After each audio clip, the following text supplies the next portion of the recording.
Hi, I'm Becky Cloonan, and you're watching Comix Asylum.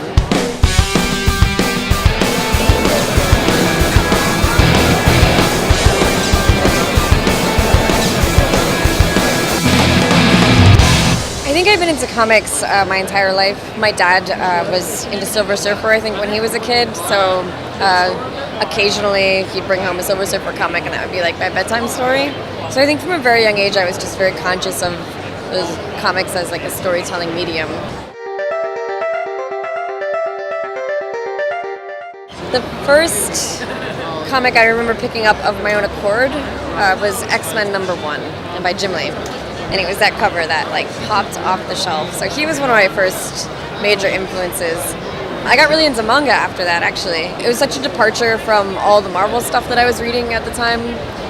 It's like the mid-late 90s, so it's like, you know, Joe Madureira was on like Uncanny X-Men, and you know, the whole image boom happened, and I just felt like, you know, I didn't even have a computer, so I was like, how can I even color my comics? Because I was using like color pencil, like watercolor, like trying to get, I just couldn't get the results that I felt were like more professional. But then when I saw manga, I was like, oh, it's all in black and white, you know, there's less panels on a page, and it felt a little bit more attainable, as in like this might be something that I could, I don't know, aspire to do. You can still see the manga influence in my work. You know, when I did Conan, people were like, oh, it's too manga.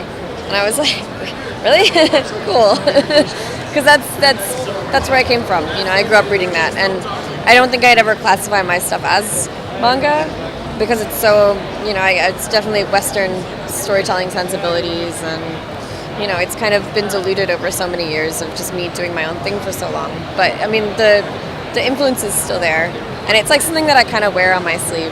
You know, it's not something that I want to kind of hide.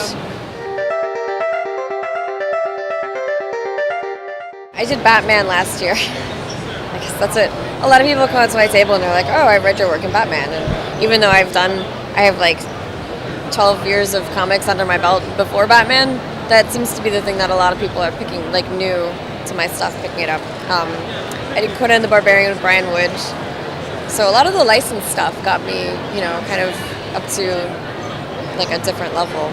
But before that, Brian Wood and I had done a book called Demo, like way back in the day, and that got a lot of traction. And it's actually a book that I did when I was really young, but it's kind of has the longest legs of any of the series I've worked on so far. You know, it's been reprinted so many times. Vertigo's got it now, and they keep it in circulation. And I'm really lucky that I was able to, you know, meet up with Brian, you know, at that point in my career and work on a book that has lasted, you know, had a shelf life that people are still looking at. So the first time was with Fabio Moon, Gabriel Ba, Rafael Grampa. It was for a book we did called Five, and that was really great because you're up there with your friends. You know, it was like a book that we had self-published together, and it was like it was such a good feeling, you know. And then when I won it again for the Meyer this year, it was overwhelming because it's a book I self-published. I put it right on my desk, right in front of me, because the fact that it was something that I did alone, and it was something that, you know, I self-published, and years of, you know, hard work. And, you know, when I printed these books, I had like 4,000 books in my apartment. They were like in my kitchen cabinets. They were underneath they were holding my bed up. They were like I had nightmares that my closets would collapse and kill my neighbors below me, which didn't actually happen, but in my bad dreams it did.